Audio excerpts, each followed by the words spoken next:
یوه وظیفه درله در کومه که څوک وایي چې ما ته مالي مشکلات دي نو هم یا اراده مې ده چې په خوب کې مې رسول الله صلی الله علیه وسلم ولیدی یا مې اراده د مولوي صاحب ډېر شوق مې دی چې عمرې له لاړی نو زما سره یوه وظیفه ده او تجربه شوې ده یو درود شریف دی دا درود شریف چې څوک د ماسپښینې نه وروسته سل پیرې وایي صرف سل پیرې نو 3 پیدې پکې دي الله به یې قرضدارۍ کوي نه یوه دویم کو قرضدارۍ وي الله به قرض ادا کوي 2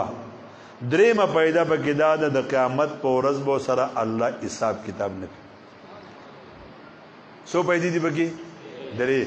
الله به قرضدارۍ کوي نه کو قرضدار و الله به قرض ختمي او قیامت کې به سره الله حساب کتاب نه کوي چې څو پیرې وای د سټیم پسې ماسپښین نه وروسته کو تاسو کې یو سړی وای چې عمرې له لاړی یا مې رسول الله صلی الله علیه وسلم خوب کې ولیدی نو دا به بیا 1100 پیرې وایي او چې ساری شروع کوي دا به د ماسپښین نه وروسته ختمیږي نو ماسپښین هغه سل پیرې به پکې راشي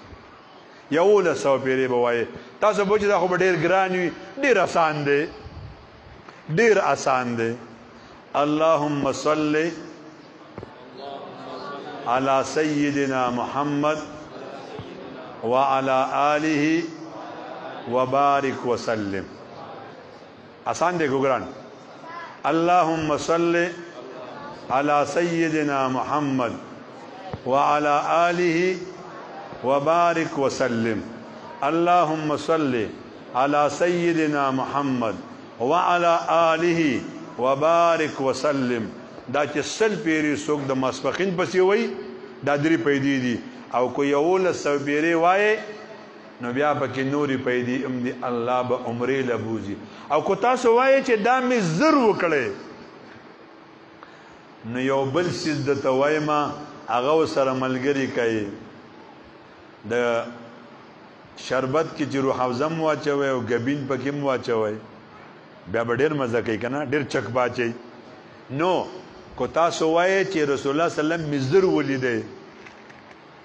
د ماسختن د مانځن وروسته صلات تسبیح منځ سره وکړي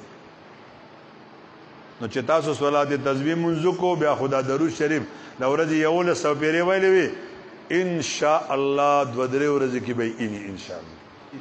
خدای دې د دې علماو په علومو کې عمرونو کې برکت ورواچي او خدای دې تاسو د ټولو خاندانونو په دین باندې منور کړي الله خو په دنیا کې امه بدرنګوا او په آخرت کې امه بدرنګوا واخر دعوانا ان الحمد لله رب العالمين.